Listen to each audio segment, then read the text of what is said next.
3 things that will make your day less chaotic. All right, this is really important whether you're a busy college student, a busy trade school student, somebody who is out on their own for their first time, a parent, or just somebody that always feels overwhelmed.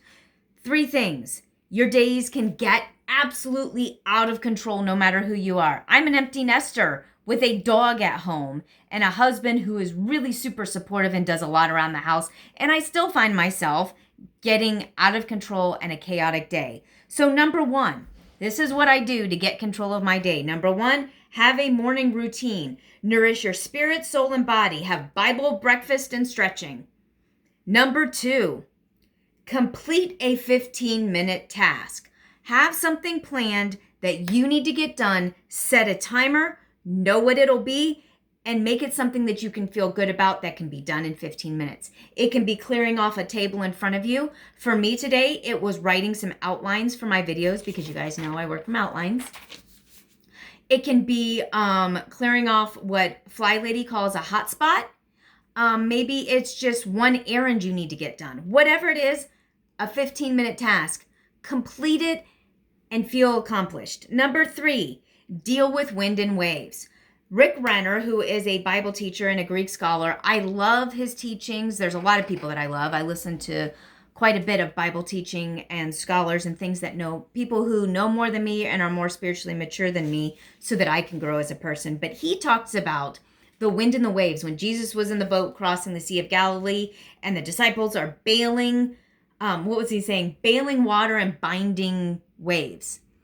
And they go and get Jesus and they're like, don't you care if we die? And Jesus goes, peace be still. It says he rebuked the wind. Well, Rick Renner says in the Greek that says he basically mocked it and told it to knock it off. And then he looks at the waves and goes, shh. So my husband always reminds me of that when I get stressed out because I tend to get stressed out when things pop up in my life. I've said in another video, I'm a very literal person. I'm also a very structured person.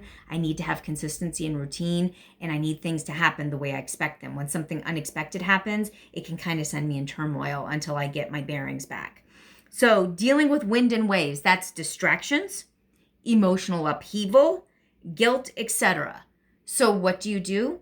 You schedule a time each day to deal with these.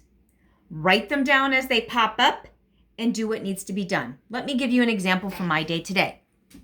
Although I said in a previous video that I kind of know that a propane bill comes in, and it's not a bill, it's a prepay. We prepay our propane for the heat for the winter because we save money on that. This year will be about 5%.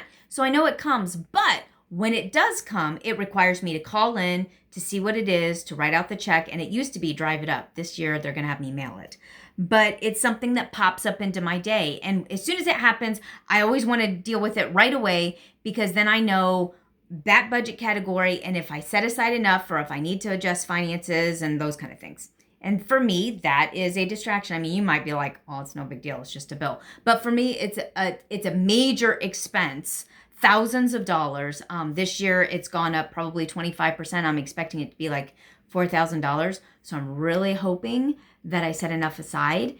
And so until I talk to them and find out how much it's going to cost and how much the taxes and fees and all that stuff is that the government wants to take and everything, it's a big distractor for me. Well, I called them before I made these videos and their computers are down. So they're like, call me back in an hour.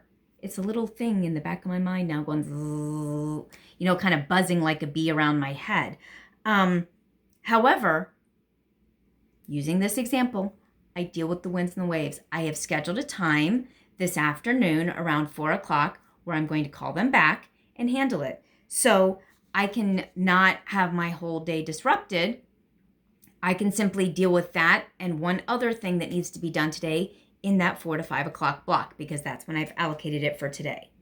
So if you have a hard time doing that, which I typically do, here's what I do. I ask myself, what would happen if, this is particularly like if my kids contact me, what would happen if I was not available? Like if my phone was turned off and I didn't know they contacted me, what would they do? Would they need me at this exact moment to handle this thing? Or can I just acknowledge it and say I'll deal with it at this time? What if they couldn't reach me? It's the same kind of thing. If I was in an appointment, my phone was shut off, and I had no way of knowing that they were trying to get a hold of me, how would they handle it?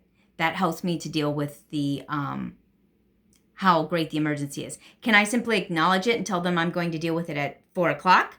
Or is it something like an emergency that has to be dealt with now? Will a 1 to 3 hour delay make a difference?